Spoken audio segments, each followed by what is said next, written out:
गुणगेषु। गुणगेषु मतलब गुणियों में, सप्तमी विभक्ति है। सुस्वादु तोया, सुस्वादु, सुस्वादु मतलब स्वादिष्ट, तोया मतलब जल, पानी। प्रवहन्ती नद्य, प्रवहन्ती निकलती है या उत्पन्न होती है।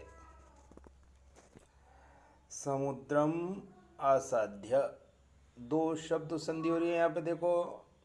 ये अनुस्वार संधि इसे कहेंगे, क्यों? क्योंकि म के बाद जो है स्वर वर्ण आया, इसलिए वो एक दूसरे में मिल जाएंगे और म को वो पूरा कर देगा, इसलिए समुद्रम आसाध्य इस प्रकार बनेगा। और समुद्र में मिलकर, आसाध्य मतलब मिलकर या पहुंचकर। भवन्त्यपेया, ये थोड़े रोक के,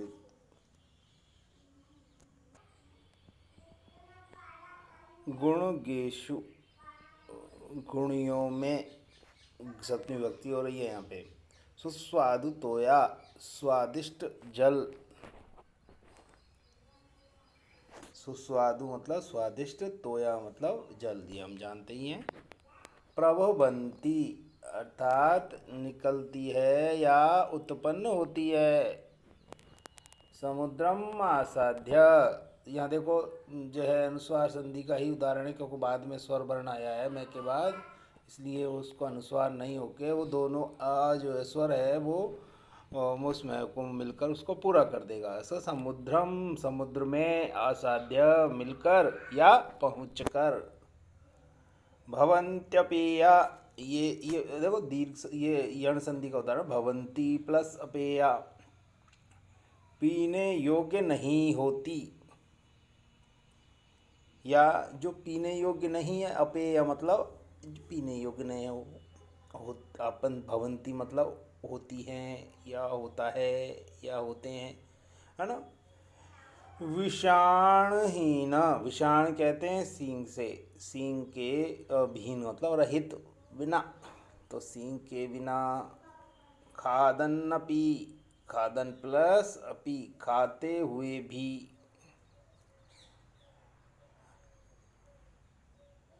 खाते हुए भी।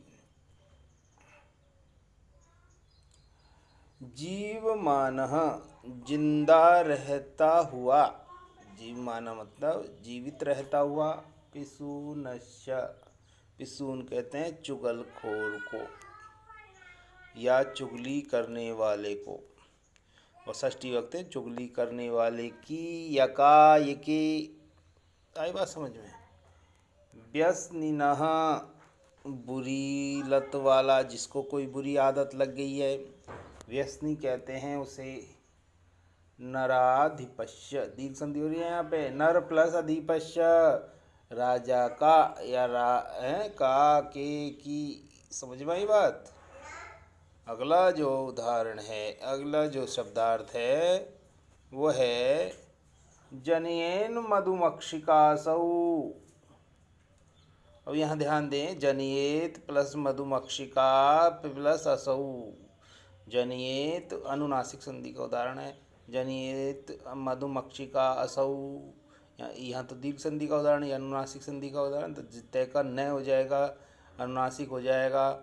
जनियेन मधुमक्षिका असौ, अपना वहीं पंचम वर्ण हो जाएगा, मैं और न बाद में आने पर, ये हम पढ़ चुके हैं। जनियेत पैदा करती है या उत्पन्न करती है, मधुमक्षिका मधुमक्खी, असौ यह मधुमक्खी पैदा करती है या निर्माण करती है।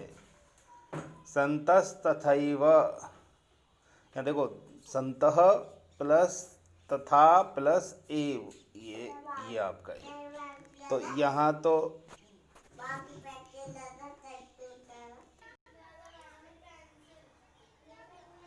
संत प्लस तथा, तो यहाँ सत्व संधि का उदाहरण है। विसर्ग के बाद तय आया है, तय के कारण विसर्ग स हो जाएगा। अब आ प्लस ए, तो यहाँ वृद्धि संधि का उदाहरण है। तो दो संधियाँ हो रही है, संतः तथा प्लस संतः प्लस तथा प्लस एव, संतस तथैव, है ना। तो विसर्ग संधि में सत्व संधि और जो है दीर्घ जो है स्वर संधि में वृद्धि संधि। तो संतः वैसे ही संतः सज्जन, तथा वैसे एव ही सज्जन, वैसे ही सज्जन, सज्जन लोग, संत लोग, सज्जन व्यक्ति। सृजंती मतलब आप समझ गए होंगे, निर्माण करते हैं। सज्जन लोग वैसे ही जो है निर्माण करते हैं। बायसा, बायसा कहते हैं कौवे को, कौवा, कौवा जो होता है उसको बायस कहते हैं, बायस। बलकल, पेड़ की छाल बलकल कहलाती है। दारू भी लकड़ियों द्वारा, यहाँ देखो जो है सप्तमी है ना, ये सॉरी पंचमी तृतीया विभक्ति और बहुवचन। दारू भी मतलब लकड़ियों द्वारा, लकड़ियों से। महीरुहा मतलब पेड़ या वृक्ष। आई बात समझ में। अगला है कूप, खननम, कूप कहते हैं कुएं से, खनन मतलब खोदना, कुआं खोदना। और अगला है वन्निना, वन्निना कहते हैं, वन्नी कहते हैं अग्नि से, आग से। और वन्निना मतलब तृतीया विभक्ति है, तो अग्नि के द्वारा या अग्नि से। आई बात समझ में। तो प्यारे बच्चों, आज हमने, प्यारे बच्चों, तो आज हमने इस पाठ के प्रमुख जो है शब्दार्थों को जाना। प्रमुख शब्दार्थ कौन कौन से हैं, क्या हैं, जो जो हम शायद नहीं आते हैं तो उन्हें हम स्मरण करें।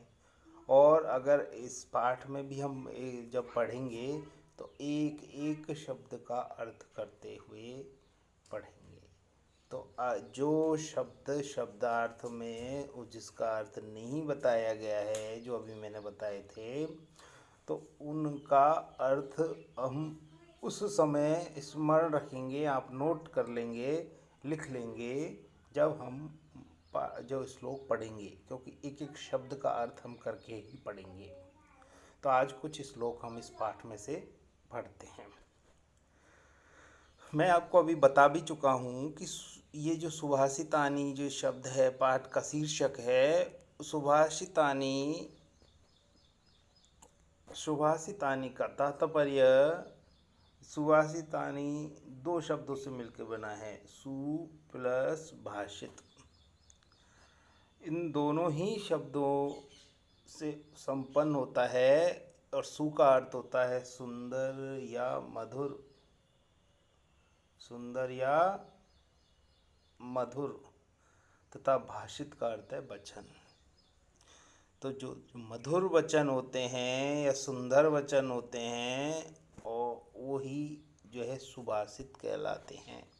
और मधुर और सुंदर वचन वास्तविकता में केवल सुनने में अच्छे लगे ऐसे नहीं, जो हमारे जीवन को भी सन्मार्ग पे ले जाए, कुमार्ग से हमको जो है दूर हटाए और आगे बढ़ाने का जो है करे, क्रम करे, वो जो है सुंदर वचन कहलाते हैं, मधुर वचन कहलाते हैं।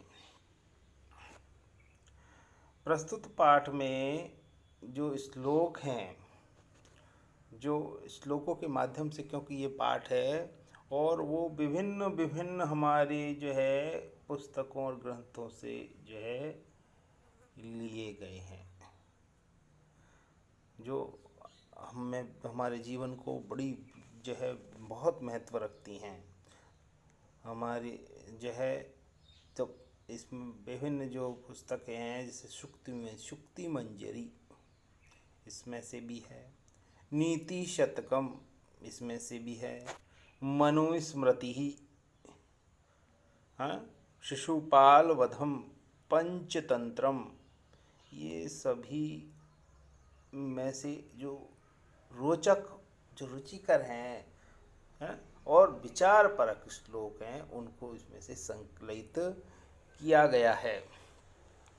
तो प्यारे बच्चों, आज हम कुछ श्लोकों की शुरुआत करते हैं, एक एक शब्द का अर्थ करके, और हम उनको जानेंगे। पहला श्लोक कहता है, पहले श्लोक को पढ़ते हैं, उसका उच्चारण कैसे होता है वो सीखते हैं। गुणा गुणगेषु गुणा भवन्ति, ते निर्गुणं प्राप्य भवन्ति दोषा, सुस्वादुतोया प्रभवन्ति नद्य, समुद्रम आसाद्य भवन्त्यपेया। एक बार जो है पुनः हम हर एक जो है शब्द का अर्थ करके देख लेते हैं। गुण, गुण, गुणगेषु, गुणों को जानने वालों में, गुणा, गुण, भवन्ति, होते हैं। सरल सीधा अर्थ है। गुणा गुणगेषु गुणा भवन्ति, गुण जो होते हैं, सद्गुण जो होते हैं, गुणगेषु, जो गुणों को जानते हैं, उनकी कदर करते हैं, उनको जो समझते हैं, उनको अपने जीवन में जिन्होंने उतार रखा है, ऐसे सज्जन लोग, उनमें ही, उनके साथ ही, उनमें ही गुण होते हैं, गुण कहलाते हैं। ते वे सब निर्गुणम प्राप्य, निर्गुणम, निर्गुण व्यक्ति को, निर मतलब रहित, बिना, गुण, निर्गुण मतलब गुण के रहित, बिना गुण वाले को, प्राप्य, प्राप्त हो करके, हैं, मिल करके, वे अगर जो है बिना गुण वाले को अगर वो ही गुण मिल जाएं, तो भवन्ति दोषः, दोष बन जाते हैं। जो ज्ञान, जो शिक्षा एक जो है सज्जन व्यक्ति उससे जो है विकास करता है, वो संसार को और मानव जाति को आगे बढ़ाने का प्रयास करता है, वो ही ज्ञान और वो ही शिक्षा, और यदि आतंकवादी लोगों को, जो मानवता के दुश्मन हैं, ऐसे लोगों को मिल जाएं, तो वही ज्ञान और वही शिक्षा लोगों को मारने के लिए उपयोग करता है। तो यहाँ ये बात बिल्कुल जो है सही जान पड़ रही है कि गुणा गुणगेषु गुणा भवन्ति, गुण, गुणों को जानने वालों में गुण होते हैं। ते निर्गुणम प्राप्य भवन्ति दोषा, और वे गुण निर्गुण या गुण रहित व्यक्ति को जब प्राप्त हो जाएं तो दोष बन जाते हैं। तो प्यारे बच्चों, आगे देखते हैं। आगे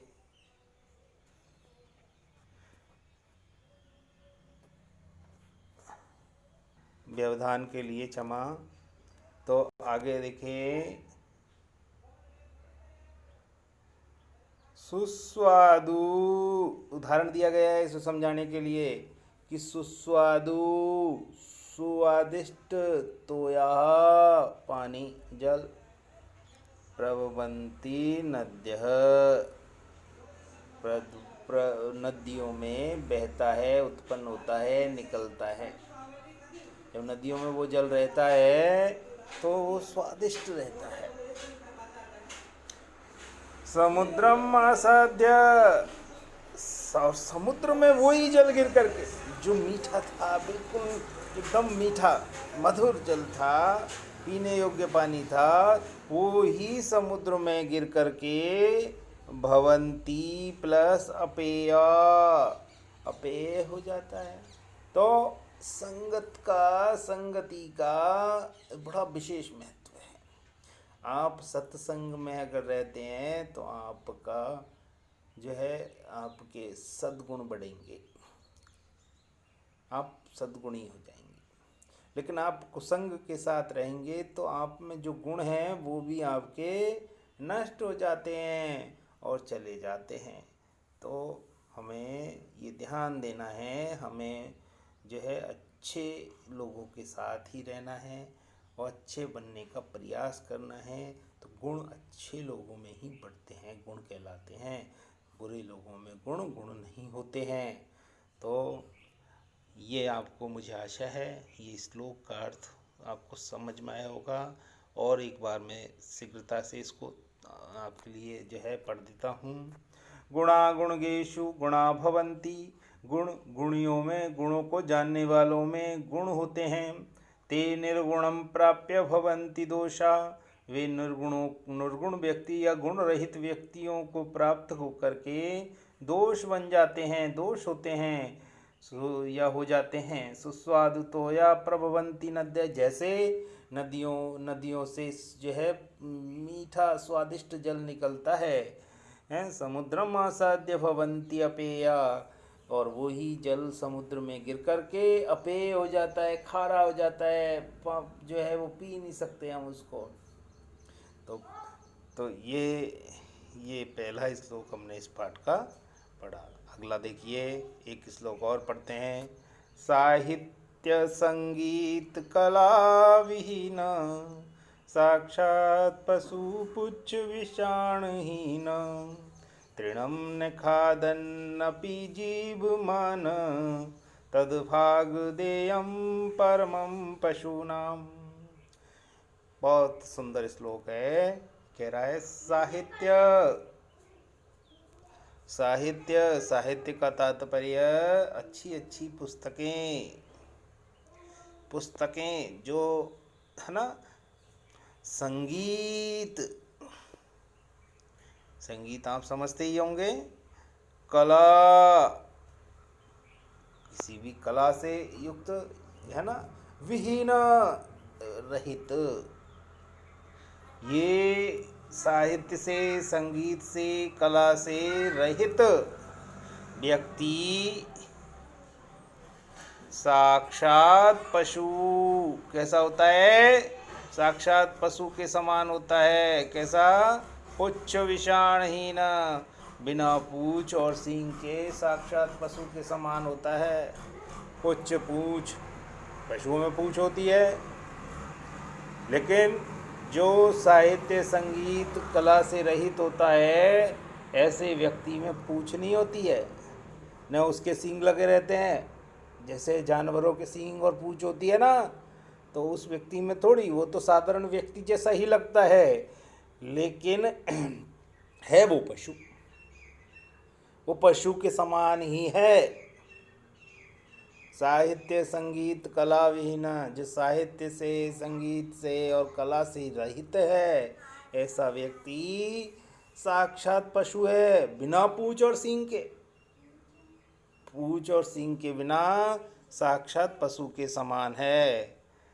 आओ आगे देखिए। तृणम न खादन्नपि जीवमान, वह व्यक्ति घास नहीं खाते हैं और जिंदा रहता है, बिना घास खाए जिंदा रहता है। जीव माने मतलब जिंदा रहता है। तद्भाग देयम परमं पशूनां, वह पशुओं का परम सौभाग्य है। भाई, तृणम न खादन्नपि जीवमान, अरे वह व्यक्ति बिना घास खाते हुए, तृण तिनके को खाते हुए जीवित है, जिंदा है। ये परम जो है पशुओं का परम सौभाग्य है। क्यों भाई परम सौभाग्य कैसे है? तो कह रहे हैं कि वो पशु तो है, लेकिन घास नहीं खाता, उसके पूंछ सींग भी नहीं होते, लेकिन वो पशु के समान है। अगर वो घास भी खाने लग जाए तो पशुओं को उल्टा घास भी, उसका जो भोजन है बेचारों का, वो छीन लेगा, वो भी छीन लेगा ना। तो ये पशुओं का सौभाग्य है कि वो घास नहीं खाता है। पशु तो है लेकिन घास नहीं खाता है, ये पशुओं का सौभाग्य माना गया। एक बार और फिर पुनः देखते हैं। साहित्य संगीत कला विहीन, साहित्य से, संगीत से, कला से रहित व्यक्ति साक्षात पशु पुच्छ विषाणहीन, साक्षात पशु के समान है, बिना पूंछ और सींग के। तृणम न खादन्नपि जीवमान, तिनका न खाते हुए भी जीवमान जीवित रहता हुआ। तद्भाग ध्येयम परमम पशूनाम, वह जो है परमम पशुनाम, वह जो है पशुओं का परम सौभाग्य माना गया है। नहीं तो वो उनकी घास, उनके हिस्से की घास को भी खा सकता है, खा जाता है, खा जाएगा तो वो पशु भूखे रह जाएं। इसलिए तो सभी बच्चों को जो है अपनी पढ़ाई में विशेष ध्यान देना है, क्योंकि ऐसे व्यक्ति जो विद्या से रहित हैं, साहित्य संगीत और कला से रहित हैं, ऐसे व्यक्ति बिना पूंछ और सींग के पशु के समान होते हैं। तो हमें जो है मनुष्य है, मनुष्यता ही हमारे अंदर होनी चाहिए हैं। तो हमें मनुष्य बने रहना है। इसके लिए हमें अपनी विद्या पर विशेष ध्यान देना है। हमें विद्या प्राप्ति पे जो है आगे उसका समाज में भी कोई जो है स्थान नहीं रहता जो विद्या रहित व्यक्ति होता है। तो प्यारे बच्चों, आज हमने जो है प्रथम पाठ जो सुभाषितानी है उसके प्रथम 2 श्लोक और उसके शब्दार्थों को जाना। मुझे आशा है आपको अच्छे से समझ में आए होंगे। तो आप जो है इसका अध्ययन करें और आगे के श्लोक हम और जो है कल विस्तार से जो है करेंगे। इस अगर जैसे कोई श्लोक वो है तो दोबारा आप देख सकते हैं, दोबारा आप इसको दोहरान करके देख सकते हैं। धन्यवाद।